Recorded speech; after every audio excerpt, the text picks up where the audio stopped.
దేశంలో విమానాశ్రయాలకు భద్రతా ముప్పు ఉందని ఇంటెలిజెన్స్ హెచ్చరించింది. సెప్టెంబర్ 22, అక్టోబర్ 2 మధ్యన ఉగ్ర సంఘ వ్యతిరేక శక్తులు దాడులకు పాల్పడే అవకాశం ఉందని నిఘా వర్గాలు హెచ్చరించాయి. ఈ నేపథ్యంలో bureau of civil aviation security అప్రమత్తమైంది. దేశంలో అన్ని విమానాశ్రయాల్లో భద్రత పెంచాలని సూచించింది. విమానాశ్రయాలు, రన్వేలు, హెలిప్యాడ్స్, ఫ్లయింగ్ స్కూల్స్ కు భద్రత పెంచాలని అడ్వైజరీ జారీ చేసింది.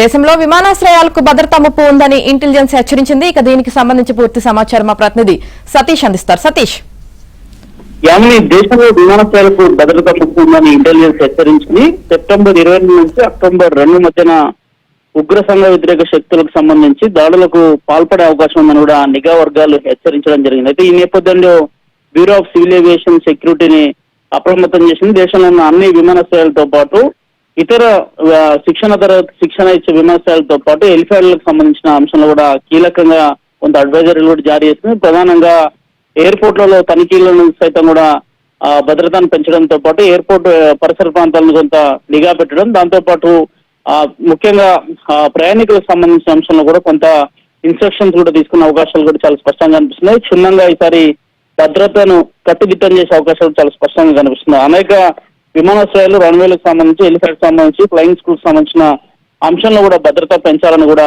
ఇప్పటికే సివిల్ ఏవియేషన్ సంబంధించిన డీజీసీఏ కూడా కొన్ని నియమాలు తీసుకున్నట్టు తెలుస్తుంది. దాదాపు కేంద్ర నిఘా సంస్థల హెచ్చరికల మేరకే ఈ జాగ్రత్తలు కూడా చేపడుతున్నట్టు తెలుస్తుంది. దాదాపు సెప్టెంబర్ 22 నుంచి అక్టోబర్ 2 మధ్యన దేశంలో అనేక ప్రాంతాల్లో ఉగ్ర కుట్రలకు ప్లాన్ చేస్తున్నట్టు కూడా తెలుస్తున్న నేపథ్యంలోనే కేంద్ర ఇంటెలిజెన్స్ వర్గాలు సైతం కూడా ఈ అంశాల్లో ఇప్పటికే అటు ఎయిర్పోర్ట్ అథారిటీతో పాటు కేంద్ర సివిల్ ఏవియేషన్ తో పాటు ఇతర అధికారులను సైతం కూడా కొంత అప్రమత్తం చేసినట్టు తెలుస్తుంది.